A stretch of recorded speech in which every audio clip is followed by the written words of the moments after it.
Vamos a comenzar con el ensamblaje del computador. Necesitamos una fuente de poder. Ciertamente cualquier dispositivo electrónico necesita energía para funcionar. Entonces, la fuente de poder iría en primer lugar. Siguiente, necesitamos un componente que pueda y que permita la interconexión de los demás dispositivos. En este caso va a ser la placa madre. En la placa de la madre se va a conectar la fuente de poder, discos duros, RAM, etc. Este vendría a ser el esqueleto de un cuerpo humano, ¿no? La placa madre. ¿Qué más? ¿Qué necesita un cuerpo para funcionar? Necesita un cerebro. ¿Cuál va a ser su cerebro? El procesador. Entonces, este procesador AMD va a ser el cerebro, es un Athlon 2 de AMD. Entonces tenemos el esqueleto, la fuente de poder sería el estómago y tenemos el cerebro. ¿Qué más necesitamos para que una computadora funcione? Pues el procesador, el cerebro va a calentar demasiado, entonces usamos un disipador de calor que va a ayudar a refrigerar el componente del procesador central, CPU, también conocido. Necesitamos unidades de almacenamiento. Puede ser uno o dos discos de estado sólido, etc. ¿Para qué me sirven estas unidades de almacenamiento o discos duros? Para guardar información. Si no, han visto la película de Nemo, de la Dory, el pescadito azul que se olvidaba todo. Ya. Entonces, para que no te olvide toda la computadora, todo lo que vas a hacer necesita un espacio donde guardar ese conocimiento. En este caso van a ser los discos duros. Ahora, la tarjeta de video no es obligatoria, sirve para aumentar las capacidades del GPU. ¿Qué es GPU? Es la unidad de procesos gráficos, o sea, las imágenes que se van a ver para jugar juegos, ¿no? Para eso usas una tarjeta de video. Y debido a que esta computadora no es de muchos recursos, pues se le va a poner una tarjeta de video, una básica. Y finalmente tenemos la memoria RAM. La memoria RAM, para que me entiendan fácilmente, es como si fueran discos duros. La diferencia es que estos discos, entre comillas, la RAM, es una memoria volátil. ¿Qué significa que sea volátil? Que todo lo que se guarde al momento de reiniciar el computador o apagar, se borra. Así como justamente Dory, el pescadito azul de Nemo, se olvida todo. En cambio, estos discos duros sí van a guardar la información permanentemente. Por tal motivo necesitas los dos. Hemos visto superficialmente todos los componentes que necesitamos para ensamblar una computadora, pero vamos a ahondar más en detalle. ¿Cuáles son los tres componentes principales para que un computador funcione? Si bien es cierto que necesitamos todo esto para que podamos trabajar con un sistema operativo, solo necesitamos tres componentes de manera urgente, prioritaria, los cuales son procesador, placa y RAM. Obviamente necesitamos energía, ¿no? Sin energía no funciona ningún componente. Pero hablando netamente de lo que necesita tu computadora para funcionar es procesador, placa y RAM. Es decir, aunque yo no conecte estos discos, aunque yo no conecte la tarjeta de video, aunque yo no conecte ventiladores, ¿no? Bueno, en este caso, este sí, ese ventilador no. Este es para que no se sobrecaliente. Tiene que funcionar mi tarjeta de video sí o sí. Es decir, si tú tienes un error en Windows, pantallazo azul, no inicia, no funciona, desconecta todo, solo deja procesador, placa y RAM. Si por lo menos te carga el sistema de la BIOS se encuentra cerca de esta pilita, esta pila alimenta la BIOS, es un chip que tiene un presistema precargado que reconoce todo el hardware. Entonces, si por lo menos te levanta la BIOS, la computadora tiene salvación. Si no te levanta la BIOS, ya tienes un gran problema. ¿Por qué? Porque hay un error o en el procesador, o en la placa, o en la memoria RAM. Si conectando esos tres componentes no te levanta la computadora, no te levanta la BIOS, debes rogar al Señor que el error sea de la RAM, porque es lo más fácil de reemplazar y lo más barato. Cambiarás de slot, sopletearás o limpiarás las ranuras con un cepillo, cambiarás entre slots y probarás con la memoria RAM. Si no es la memoria RAM, estás seguro que la RAM funciona, estás seguro que tus sockets de la RAM funcionan, hay dos posibilidades, o es la placa o es el procesador. ¿Cuál es el componente más caro de tu computadora? El procesador. Entonces te convendría que sea la placa, que estuviera ahí el error. De repente solo es error de uno de los puertos, que no te permite dar video, el otro está bien, comprarás un adaptador, etc. Y en el peor de los casos, lo que se ha malogrado es tu procesador. Ahora, normalmente el procesador era el componente más caro, pero en estas épocas actuales el componente más caro es la tarjeta de video. Obviamente no esta es una básica, pero hay tarjetas demasiado potentes que cuestan más que un procesador. 3.000 soles, 4.000 soles, estamos hablando de $1.000, $1.500. Entonces, ten en cuenta eso. Si quieres reparar una computadora y no funciona, no levanta el sistema operativo, prueba solo tres componentes: procesador, placa y RAM. 1. Procesador. ¿De qué se va a encargar el procesador? De gestionar y controlar todos los recursos del computador. Le va a decir cuánto necesitas de RAM, cuánto disco necesitas, ¿no? Si quieres activar los puertos, etc. Se va a encargar de controlar todo el equipo. Ahora, una vez que tú encajas el procesador, ya no debes retirarlo, ¿no? Salvo que vayas a cambiar de procesador. Pero cuando tú vas a armar una computadora nueva, pues esto no te va a venir ensamblado. En el caso de AMD tienen una palanquita, ¿ven? Que libera el procesador y saco el chip del procesador. En la parte posterior tiene varios pines, tienen recubrimiento de oro que es para mejorar la conductividad, y esta plaquita negrita sería el socket del procesador. Entonces, cuando tú compres una placa te va a venir así con su disipador de calor. Aparte se compra el procesador. Ahora, se dan cuenta que el procesador en una de las esquinas tiene una flechita dorada. Esa flechita dorada te indica hacia qué dirección se va a conectar el procesador. Y esa misma flecha dorada debe estar marcada en el socket. Ahí está la flechita. Bueno, no es dorada, pero hay una flecha. Entonces la flechita dorada del procesador tiene que ir con esa flecha del socket. Es muy importante que no toques los pines del procesador porque son muy sensibles y tu energía estática los puede malograr. ¡Hey! Tú los estás tocando. Lo que sucede es que yo ya he descargado mi energía estática con anterioridad. ¿Cómo descargas la energía estática? Tocando piezas metálicas y no usando pues chompas que generen fricción de lana y ese tipo de cosas. Entonces voy a colocar el procesador. Ese es el primer paso para ensamblar una computadora. Colocas el procesador.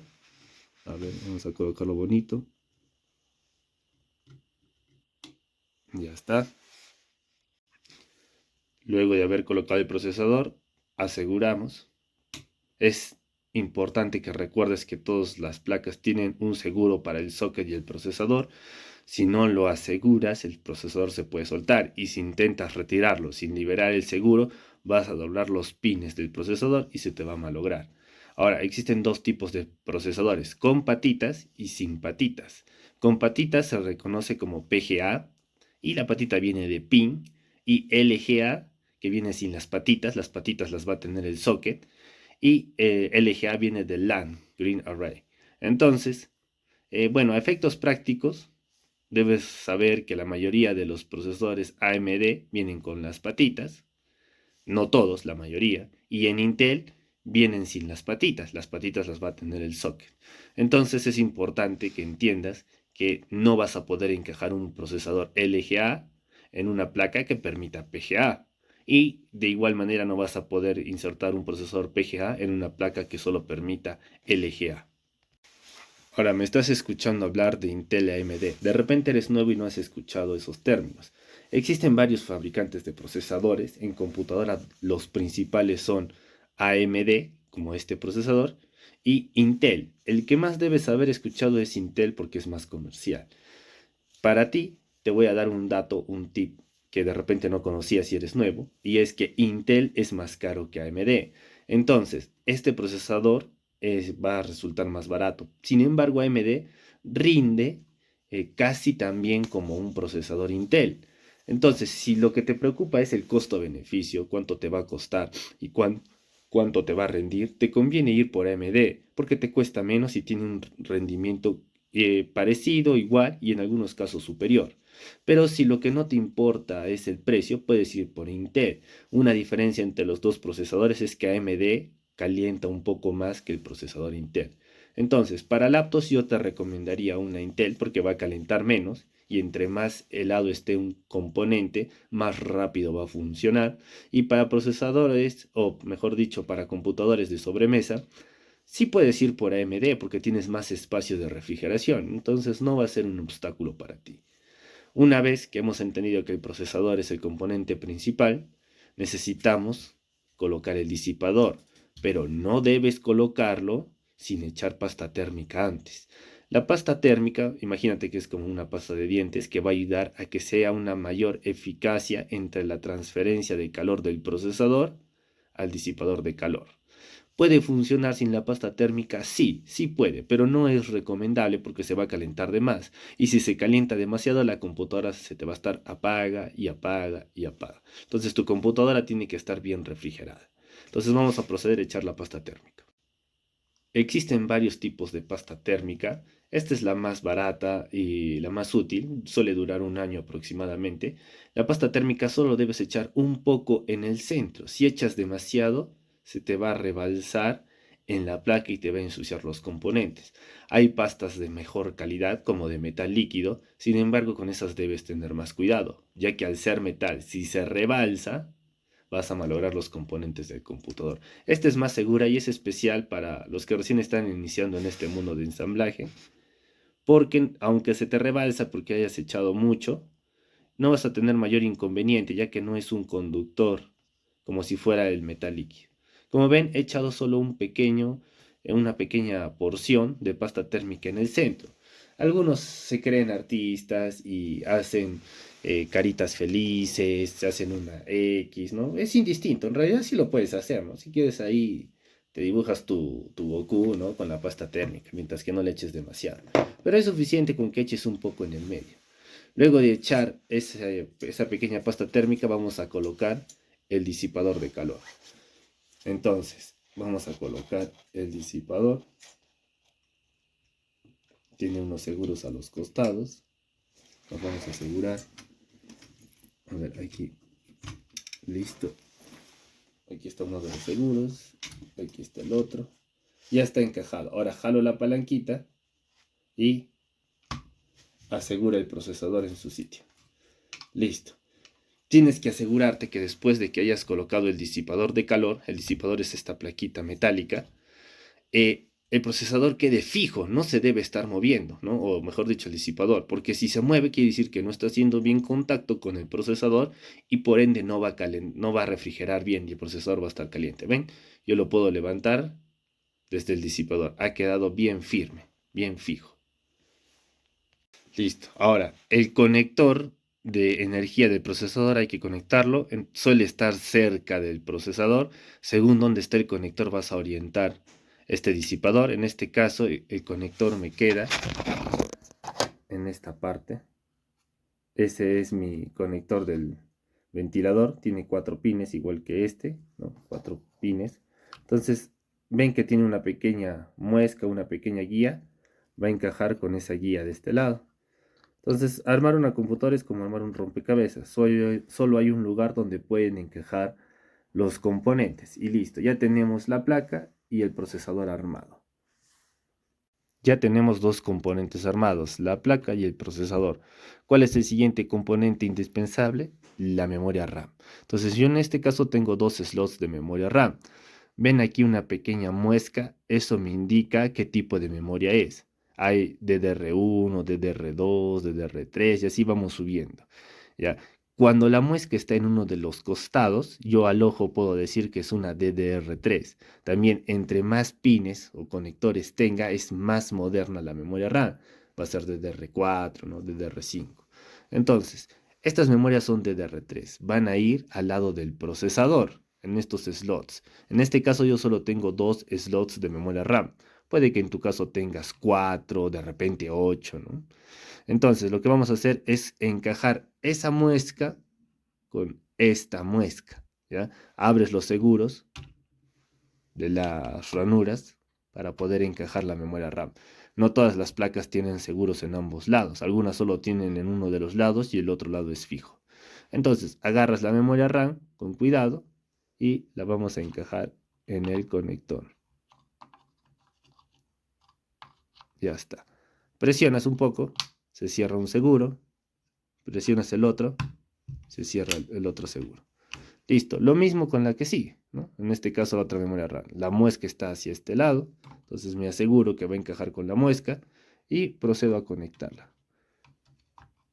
presiono, clic, presiono, clic. Ya están las dos memorias RAM conectadas. Ya tenemos todo lo necesario para que la computadora por lo menos levante la BIOS. Haciendo una pequeña inspección por la placa, vamos a detallar algunas cosas.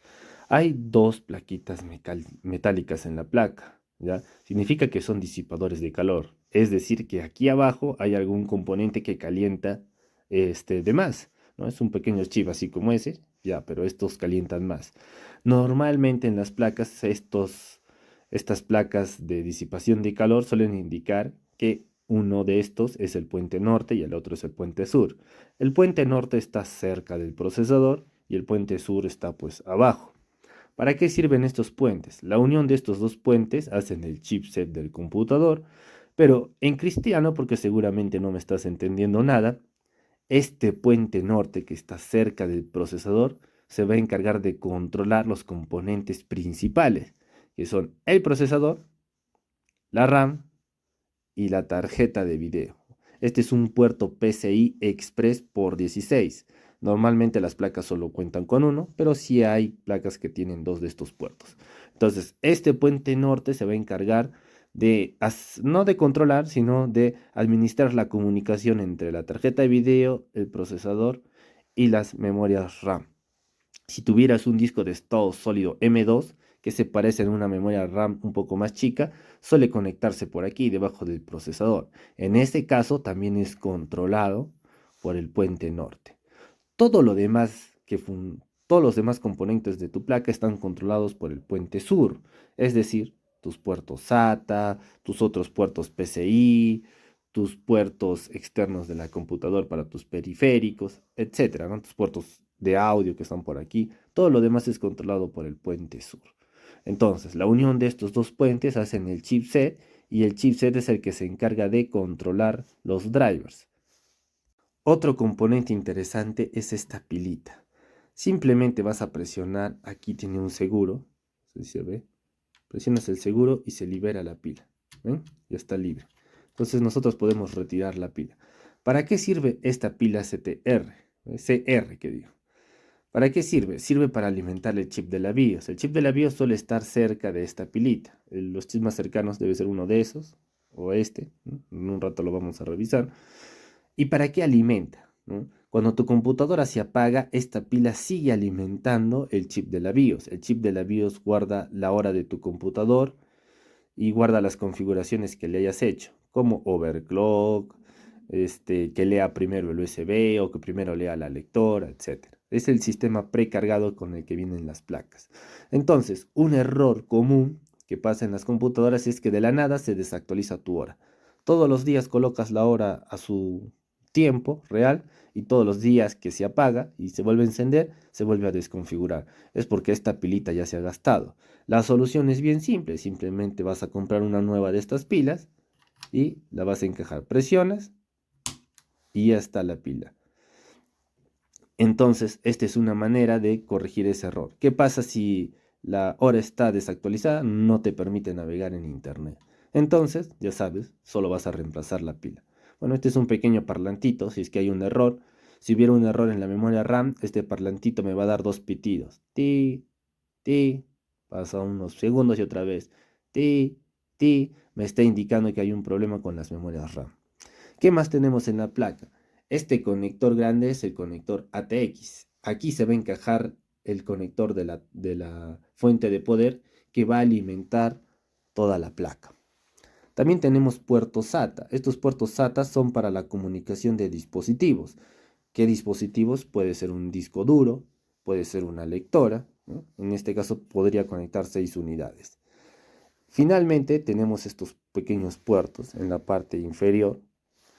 Estos puertos te van a dar capacidades extra a tu placa según tu case. Por ejemplo, el conector de audio suele estar en una esquina. Ven, dice J out. Out viene de audio. Tengo un conector de audio.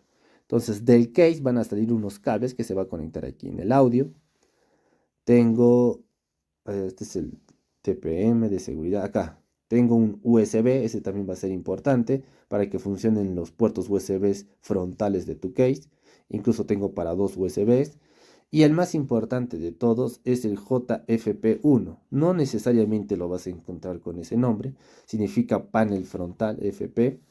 Y en este caso este panel frontal de lo que se va a encargar es de que funcione tu botón del power, del reset y las lucecitas de tu case. ¿Cómo se va a armar? En un momento lo vamos a ver, pero ven que ahí dice RST, significa que esos dos pines son del reset, este y este. Por consiguiente, si aquí está el reset, encima los dos pines de arriba son el power.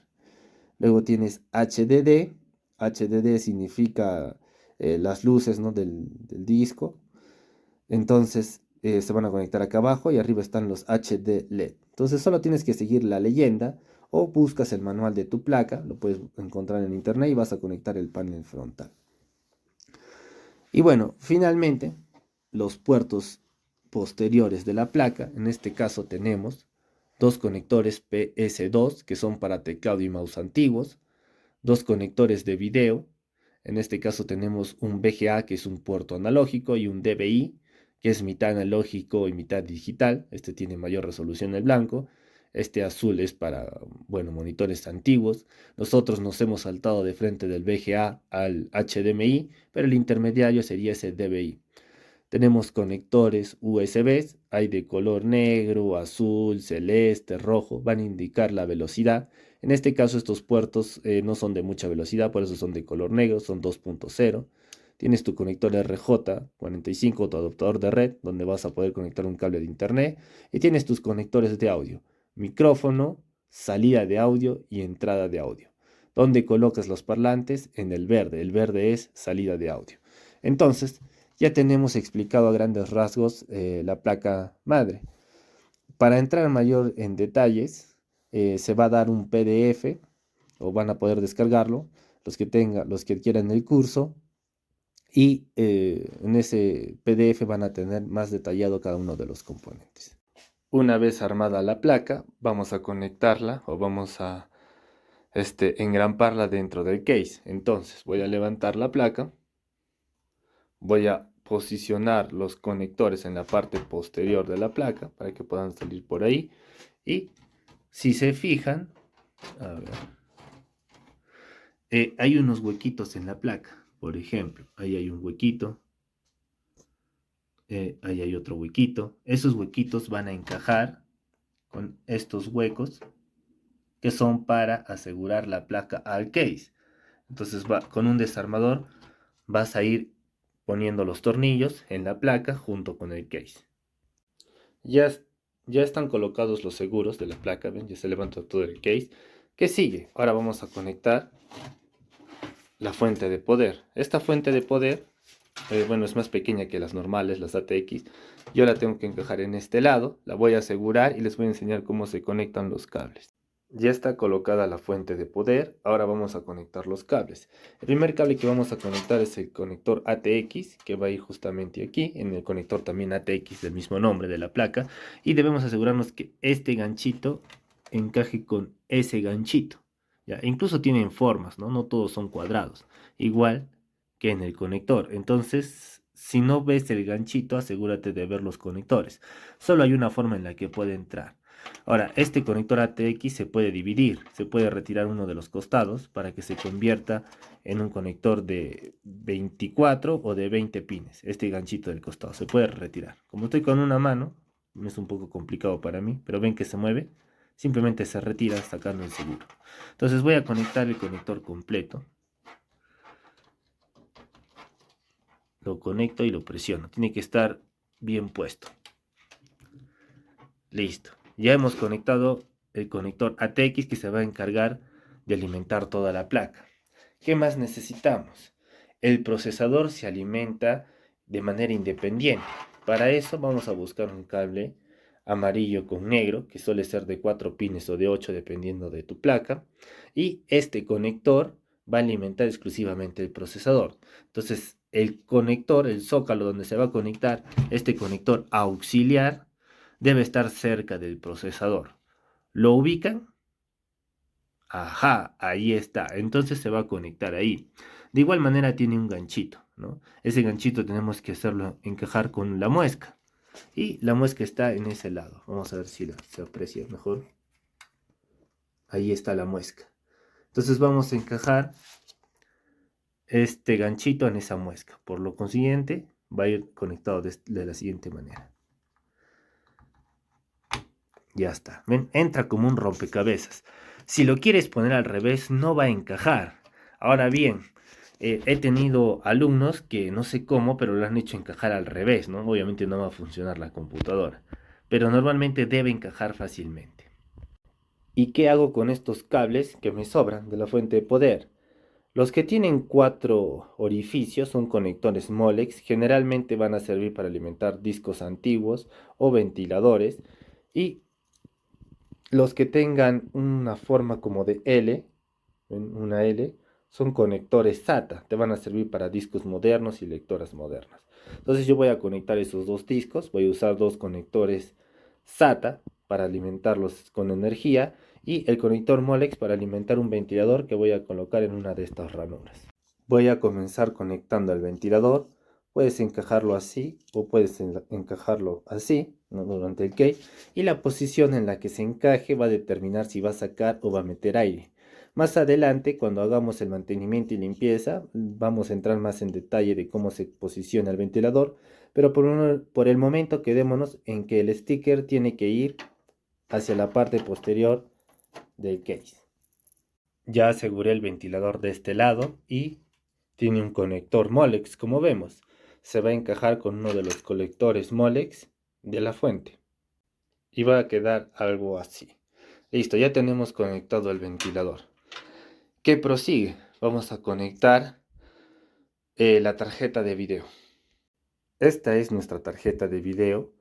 Normalmente viene con un conector grande donde encajan los 3 puertos de salida de video. Sin embargo, como este case es mucho más pequeño que un case normal, lo que se ha hecho, justo en la misma caja de la tarjeta de video, venían estos dos conectores o estas dos placas metálicas que permitían dividir el conector. Como ven, tiene aquí un flat conectado. Entonces, originalmente venía así, ¿no? Los 3 conectores juntos. Y la plaquita era más grande. Pero como no entran dentro del case, pues he optado por ponerle estas plaquitas más pequeñas para poder dividir los conectores. Estas salidas va a salir por cada uno de estos orificios, o en este caso por este orificio grande, ya que la tarjeta de video va conectada en el puerto PCI Express por 16. Entonces, como dijimos, la tarjeta de video se va a encargar de aumentar la potencia gráfica del computador.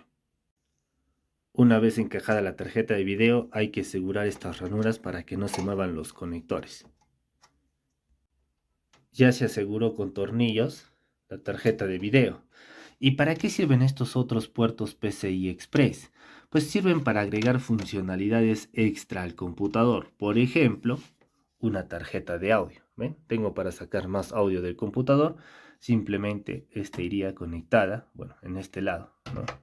Ahí iría la tarjeta de audio y lo saco por esas rendijas. También puedes conectar tarjetas inalámbricas de Wi-Fi, Bluetooth, etcétera, ¿no? Para eso sirven estas dos. Depende de los pines que tenga la tarjeta que has comprado. Por último, debes saber que al conectar una tarjeta de video, automáticamente los puertos de video del computador dejan de funcionar, se deshabilitan, y los que empiezan a funcionar son los de la tarjeta de video. Varias veces he ido a casas de clientes y usuarios donde el hijo ha intentado armar su computadora, la ha limpiado y no le da video. Entonces yo voy a ver por qué no le da video y veo que tiene tarjeta de video instalada y ha conectado los conectores de video a la misma placa. Entonces obviamente no va a tener video. Son errores de pulpines. Lo que sí es que simplemente desabrocho los cables, los conecto acá y empieza a funcionar. ¿Cuánto vas a cobrar solo por hacer esta conexión de cable? Pues 20 soles. Por el delivery, ¿no? Le vas a cobrar 10 del delivery y 10 solo por cambiar el cable. Un error fácil de solucionar simplemente porque desconocías que cuando se conecta una tarjeta de video se deshabilitan los puertos de video de la placa. Ya casi se ha terminado con el ensamblaje del computador. ¿Qué falta? Conectar los discos duros. El disco duro necesita 2 conectores. ¿Ven? Ahí hay 2 conectores. El más pequeño es para conectar o para transmitir los datos, es un conector SATA de datos, y el más grande es el conector SATA de alimentación, que sirve para dar energía al disco duro. ¿De dónde sacas la alimentación? Ya lo habíamos visto hace unos momentos, y es de la fuente de poder. Este es el conector SATA de alimentación. ¿Cuál es el conector SATA de datos? Son estos cablecitos. ¿Ven? También tiene una forma de L, pero son más pequeños. Entonces, estos son los conectores SATA de datos, ¿no? ¿Dónde se encajan estos conectores? En estos puertos SATA. Y estos puertos SATA tienen un número. Ese dice SATA 1, SATA 2, SATA 3. Si bien es cierto que lo puedes conectar en cualquiera, lo lógico es que el disco principal esté en el SATA 1, el disco secundario en el SATA 2 y así vas bajando en orden. Entonces vamos a respetar ese orden para conectar los discos duros. Más sin embargo, antes de conectar el disco duro, si yo coloco de una vez los discos duros, se colocan dentro de esta placa en este case. Entonces me van a estorbar la manipulación de ciertos componentes. ¿De cuáles? Me falta conectar el panel frontal del computador. ¿Cuál es el panel frontal? Es para que me funcionen estos USBs, estos audios, el botón de power que está por acá, ¿no? Entonces, es este racimo de cables que sale del mismo case. ¿Ven? Este racimo de cables tengo que conectarlo a la placa. De todo este racimo de cables, los primeros que voy a conectar van a ser el USB y el audio, que son los más sencillos. Recuerden que ya habíamos visto en la placa, ahí está el audio y ahí está el JUSB 1 y ahí JOUT. Entonces vamos a conectar estos pines. Igual hay pines que están cerrados. Te vas a fijar en la figurita cuál está cerrado. Ven, aquí falta un pin en el medio. Y en el USB también falta un pin en uno de los costados. Entonces eso también te puede orientar para guiarte cómo debes conectar estos conectores del panel frontal. Ya se conectó el audio y los dos USBs que tengo con el audio, ¿no? Falta el panel frontal propiamente, que es el, entre comillas, el más complicado de armar, porque los pines vienen sueltos, ¿ya? Tengo para el botón de reset, tengo para el botón de power y para las luces del HD LED. ¿Qué necesitas saber de este panel frontal? En caso yo no lo conectara, yo puedo encender la computadora simplemente haciendo un puente en el panel frontal. Tengo que poner el desarmador entre los pines del power y del reset. ¿Ven? Ahí dice RST, esta línea es del reset, la de abajo, y este es del power. Entonces yo al colocar un desarmador entre esos pines, entre el power, va a encender el computador. Esa es una prueba que se hace cuando desmontas toda la placa encima de la mesa para ver por qué no da video la computadora. ¿Ya? Si no quieres hacer eso, te parece más complicado, aunque es bastante sencillo, pues vas a conectar el panel frontal. Entonces, yo ya sé que uno de esos lados es el reset. Si tienes dudas con tu placa, porque o no viene la leyenda, como ahí que dice RST, vas a tener que entrar a la página del fabricante. Digamos que tienes un HP, vas a la página de HP, buscas el modelo de tu placa y ahí está cómo se conectan estos. Entonces, yo voy a conectar primero el reset. ¿Qué necesito saber? Tienes dos colores, negro, o mejor dicho, blanco y azul, ¿no? Y en este otro lado, blanco y naranja. Perdonen mi dislexia. Entonces, ¿qué es lo que voy a hacer? El color puro, en este caso el azul, va a indicar el positivo y el color con blanco va a indicar el negativo. Normalmente el positivo va hacia este lado y el negativo hacia el otro lado. En cuanto al power y al reset, no hay problema si te equivocas porque simplemente vas a cerrar contacto. Ese es un tema eléctrico. Entonces lo puedes colocar así o así. Pero con los HD LED sí debes tener cuidado porque son foquitos y invertir la polaridad puede ocasionar que se dañen las lucecitas, ¿no? Y si te has comprado un case muy bonito con luces, si lo pones al revés puedes malograr esos foquitos. Entonces con el power y el reset no hay tanto problema, pero con las luces sí. Vamos a empezar a engrampar. Primero el reset y el power. Ya me encargué de conectar el panel frontal. Como ves hay un pin libre. Si nunca se coloca en ese primer pin, sino van desde el lado, en este caso, del lado derecho, vas a ir conectando los pines. Como les comenté, le van a tener que descargar el manual de la placa para poder ver cómo se conecta este panel frontal. Aunque si ya tienes experiencia, siempre es abajo Reset, arriba Power, HDLED y LED. Y respetando eso que les he comentado del positivo y negativo, en positivo para el lado derecho en este caso y el negativo en este lado del izquierdo, ¿no? Entonces así se están respetando todos los conectores. Igualmente en el PDF que les voy a dejar va a estar más detallado cómo se conecta el panel frontal. Ya para terminar voy a conectar los discos duros a esta placa que va a ir hacia este lado para poder cerrar el case. Ahora, yo les he mostrado estos discos que son discos mecánicos. La diferencia entre un disco mecánico y un disco de estado sólido es que el disco mecánico dura más tiempo. ¿Ya? Puede durar varias décadas, incluso hasta tus nietos pueden seguir usando disco duro, pero son más sensibles a golpes y caídas. Mientras que los trates bien te van a durar bastante tiempo. Son más baratos que un disco de estado sólido y duran más tiempo, pero su desventaja es que son mucho más lentos y más ruidosos. En cambio, este es un disco de estado sólido, ¿ven? Es mucho más pequeño que el disco mecánico.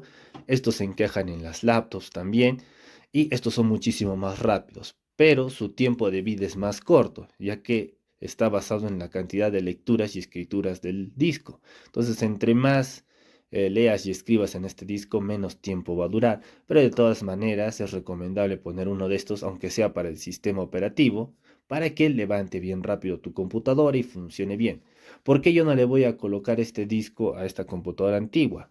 Porque esta computadora antigua la voy a usar como servidor para almacenar películas, fotos, archivos. Entonces no necesito que levante bastante rápido, ¿no? No va a ser para función veloz. Y lo que sí voy a hacer es usar este disco de estado sólido como un disco externo. Para ello se puede conseguir un case como este disco se encaja ahí y ya tienes un disco externo, ¿no? Obviamente viene con su tapa, ¿no? Que va a ir la tapa ahí puesta y ya tienes tu disco externo armado con su conector USB. Entonces yo no voy a conectar este disco de estado sólido, simplemente voy a colocar esos dos mecánicos para almacenamiento de la información y lo voy a montar primero en esta placa. Ya armé la carcasa, como ven es media rara, un disco está en la parte inferior y el otro está de costado. Entonces vamos a proceder a conectar esta especie de carcasa o tapa. Uno de los discos ya está abajo, ¿no? Conectado. Me falta conectar este segundo disco, entonces voy a comenzar con el cable SATA de datos. Veo la forma del conector y encajo. Listo. Ya está encajado el SATA de datos. Ahora falta alimentar el disco duro. Vamos a usar este conector. Es el SATA de datos. También veo la forma del conector y lo vamos a encajar. A ver. Va a ir así. Listo. Ya están conectados. Ahora falta encender la computadora, bueno, ordenar un poco más los cables y probar que todo esté funcionando correctamente.